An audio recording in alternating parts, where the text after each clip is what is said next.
না নাই? আরো জোরে বলুন, পরিপূর্ণ ইমানদার হইয়া জান্নাতে যাইতে চাই কি চাই না? কারা যাইতে চায় হাত উঠায় দেখাই। আল্লাহ তুমি আমাদের সকলকে পরিপূর্ণ ইমানদার হিসাবে কবুল করুন। আরো জোরে বলুন আমিন। হাত নামান।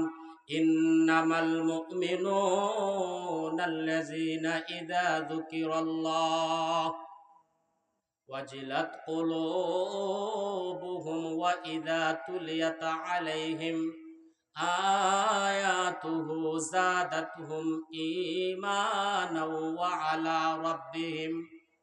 وعلى ربهم يتوكلون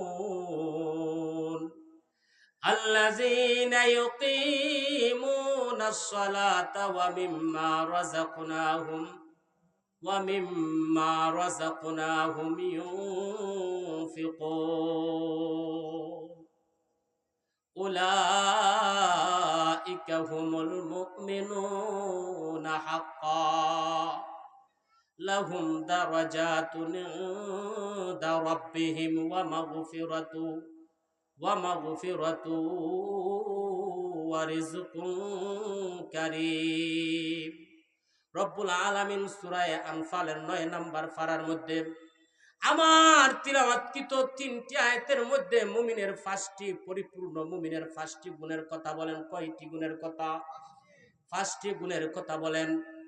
যদি কোনো মুসলমান কোন নবীর উম্মতের কাছে এই 5টি গুণ তাকে এই 5টি গুণ অর্জন করতে পারে,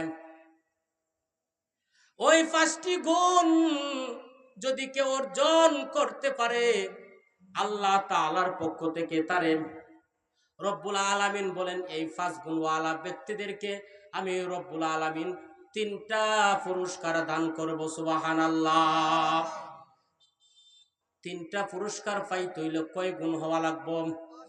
5টা গুণ অর্জন করলে 3টা পুরস্কার পাওয়া যাবে। এবং আমার রব্বুল আলামিন বলেন এই 5 গুণওয়ালা ব্যক্তি কেমন মানুষ, কেমন মানুষ, কেমন মানুষ? রব্বুল আলামিন বলেন উলাইকা হুমুল মুমিনুনা হাক্কা।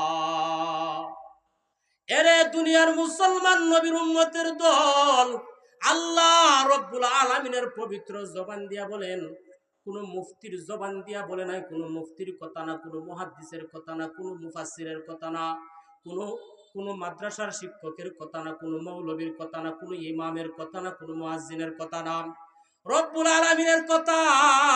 রব্বুল আলামিন বলেন যারা 5 গুণ অর্জন করলো, রব্বুল আলামিনের পবিত্র জবান দিয়া বলেন তারাই হলো সত্যিকারের মুসলমান। সুবহানাল্লাহ। কে বলেছেন? কে বলেছেন? আল্লাহ।